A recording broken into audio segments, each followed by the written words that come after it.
A high school boy turns out to be a deadly vampire who has the power to wipe out the entire population of his city. To defeat him, a fairy from the underworld arrives. Will she be victorious, or will the vampire make her fall in love with him? Let's find out, as today, on Anime Recaps, we will be covering the first 4 episodes of the series Strike the Blood. The series opens up with a couple walking along the footpath, talking about their normal routine. At the same time, Kojou Akatsuki, a high school student who resides on Itogami Island, walks past them. Suddenly, the lady falls to the ground and Kojou turns behind to take a look at her. Right then, he notices her bare neck and feels something weird inside him. His nose starts bleeding and he immediately runs away from the place. The next day, Kojou can be seen trying his best to complete his assignment given during his summer break. He's talking to his best friend, Yaze Motoki, who tells him that he deserves the punishment as he regularly bunked classes and skipped numerous tests. Soon, Yaze and his other friend, Asagi, leave for school and Kojou is left to complete his assignment alone.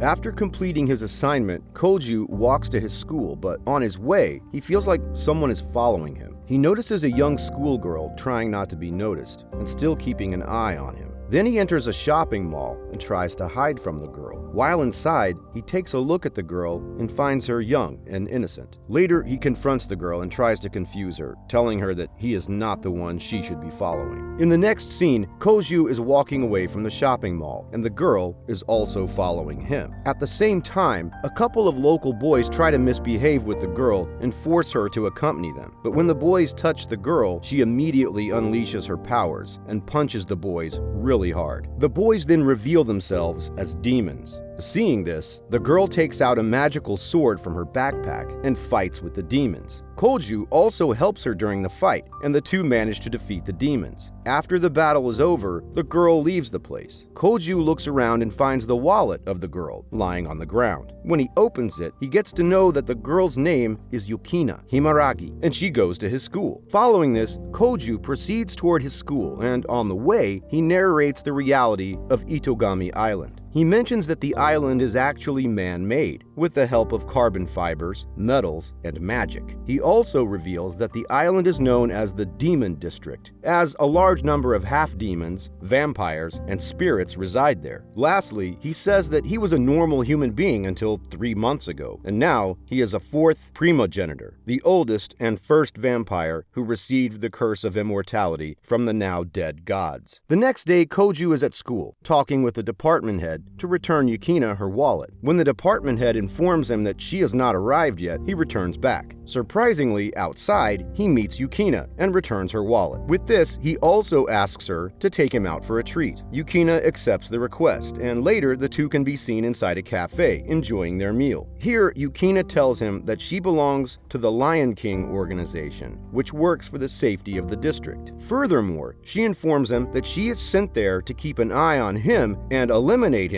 if she feels like he's a threat to society. Yukina then asks Kojou about how he turned into a primogenitor. Kojou tries to answer the question but feels extreme pain in his head. After this, the two leave the cafe. The scene then shifts to the past, where after a bit of research, the Lion King organization learns that Kojou is the 4th primogenitor, an incredibly strong vampire, who most people think is only a myth. The organization then believes that Kojou can be a threat to the humans of the island. Hence, they send in an apprentice sword-shaman named Yukina Himeragi to keep an eye on him and kill him if he poses a problem. They also supply Yukina with a special sword named Sakoru, a powerful demon assaulting weapon. Yukina readily accepts the orders of the organization and leaves to be an observer of Kojou. Back to the present, when Kojou is on his way to school, he is surprised to meet Yukina right outside the building. Yukina tells him that she is his observer and needs to stay near him. She also tells him that she is actually waiting for her goods to get delivered there, as she has transferred to the same building in room number 705. Hearing the room number, Kojou is shocked. He then reveals that room number 705 is the one which is right beside his room. In the next scene, Kojou is talking to his English teacher, Kanase, who urges him to read hard to improve his marks. Furthermore, she is the only one who knows that Kojou is actually a fourth primogenitor and suggests he stay aware of the members belonging to the Lion organization. When Kojou inquires further about the organization, she just tells him that the organization is his enemy and he should always try to be away from its members. After some time, Kojou accompanies Yukina to get her groceries and some materials for her new apartment. Yukina seems to have no idea about what is needed for her, so Kojou helps her with the shopping. Later, while they are returning to the building, Kojou's sister, Nagisa, arrives there and recognizes Yukina immediately. She tells Kojou that they have already met each other and are good friends, since Yukina is her classmate. Moreover, Nagisa also invites Yukina for dinner and helps her prepare her apartment. Late at night, after enjoying dinner, Kojou decides to visit the nearby convenience store, alone. To his surprise, as soon as he steps outside, Yukina approaches him and is ready to follow him, wherever he goes. Reluctantly, Kojou agrees to let her follow him, and together they roam around the city at night. Suddenly, they notice explosions going on nearby, due to an apparent familiar battle on the East Island. Familiar is actually the manifestation of the vampire powers. Wasting no time, Yukina asks Kojou to stay behind, and rushes to take action against the ones causing the explosions. When Yukina arrives at the place, she is confronted by Rudolf Ustak, a European exorcist in charge of the triumphant homunculus Astarte, an artificial life form constructed via biotechnology. Yukina tries her best to stop Ustak from causing further damage and breaking the laws, but he refuses to obey the rules and proceeds to attack her. With no options left, Yukina takes out her Sakoru and fights Ustak. Seeing her speed and skills, Ustak summons his Astarte and asks her to attack Yukina. Yukina manages to block the first attack of Astarte, but cannot foresee the second one. When she's about to get hit by a giant hand, Kojou arrives there and saves her, knocking out Astarte. Ustak immediately recognizes Kojou as the fourth primogenitor and asks him to stay away from his mission. However, when Kojou displays his powers to Ustak, destroying the area, Ustak is compelled to walk away from the place. In the next scene, Yukina and Kojou can be seen walking to their school and talking about the destruction that happened the previous night. The news media presents the destruction and mentions that it was caused by a massive lightning strike. Later, Yukina realizes that Kojou is an immortal vampire, and it will take him a few centuries to pay up for the destruction he caused the previous day. Kojou asks her if she has already informed her organization about his identity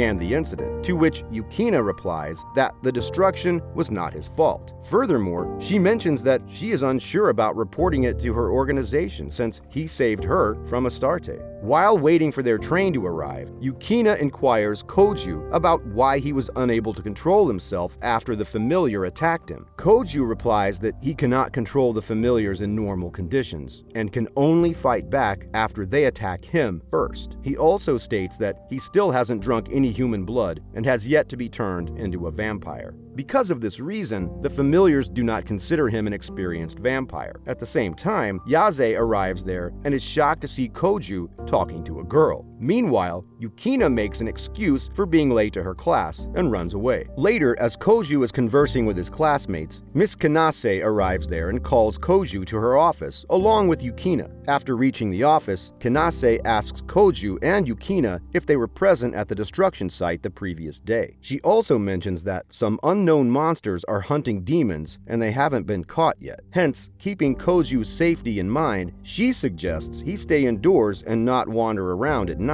Before letting the duo leave, Kanase tells Yukina to be aware of her actions and remain safe. After they walk out of the office, Yukina suggests to Kojou that they need to find the real monsters and solve the case. In the following scene, Yukina and Kojou are sitting at their school's cafeteria, discussing their plans to search for the monsters. Not having enough information about where to find them, Kojou approaches Asagi and asks her to collect the location of different businesses present in Lotharingia. Reluctantly, Asagi searches the businesses using her advanced computer and provides him with the location of a closed pharmaceuticals company. When the pharmaceutical company's conditions match their predictions, Yukina Yukina and Kojou decide to visit the place to investigate. In the next scene, they arrive at the pharma company and are surprised to find a collection of homunculi locked inside numerous chambers. Right then, a freshly generated Astarte appears and suggests Yukina and Kojou to go away. When they refuse to do so, Yustak arrives and tells them about what he is actually planning to do to destroy the island. Kojou tells him that whatever he's doing is immoral and suggests he stop. However, enraged, Yustak summons the Astarte to launch an attack on Kojou. Astarte manages to block Kojou's attack and also throws him away. Seeing this, Yukina proceeds to attack Astarte, but this time, Yustak has already studied the magical vibrations present in Yukina's sword and modified his Astarte to withstand her powers. With the modified abilities,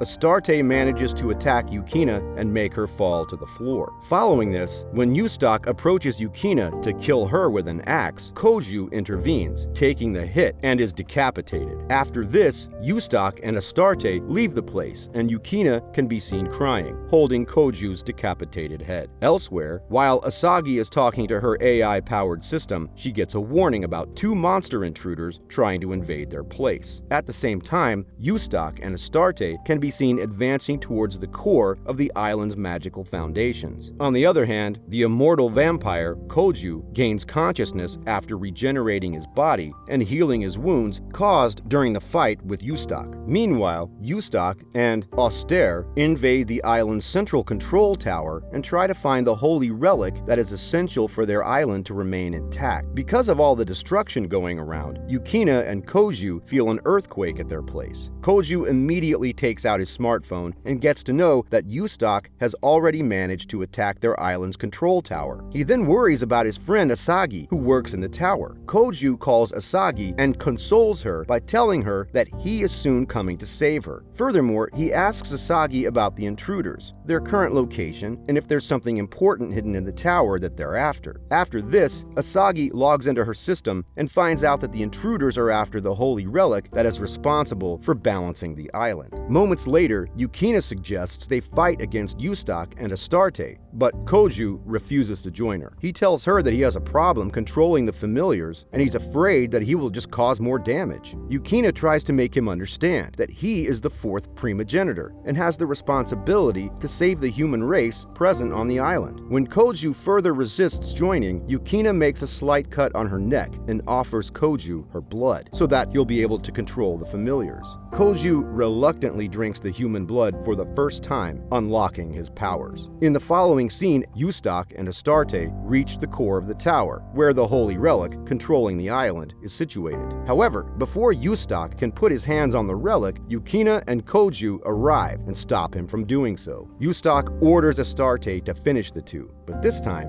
Yukina uses her magical sword with great power and blocks Astarte's attack, injuring her badly. Kojou also summons his newly acquired familiar, Leo Pemptis, surprising Yustak and attacking him. Yustak is unable to dodge the attack and gets knocked out. On the other hand, Astarte tries her best to stop Pemptis from attacking Yustak, but fails and is eliminated. After the victory, Kojou approaches Astarte and tries to suck the blood out of her. Seeing this, Yukina becomes enraged and yells at Kojou. In the next scene, Yukina can be seen preparing to leave the island before her organization finds out about her breaking the rules. However, before she leaves, Kojou approaches her and hands her the now repaired sword. The episode ends as he's asking her to continue her mission of observing him and fighting for good.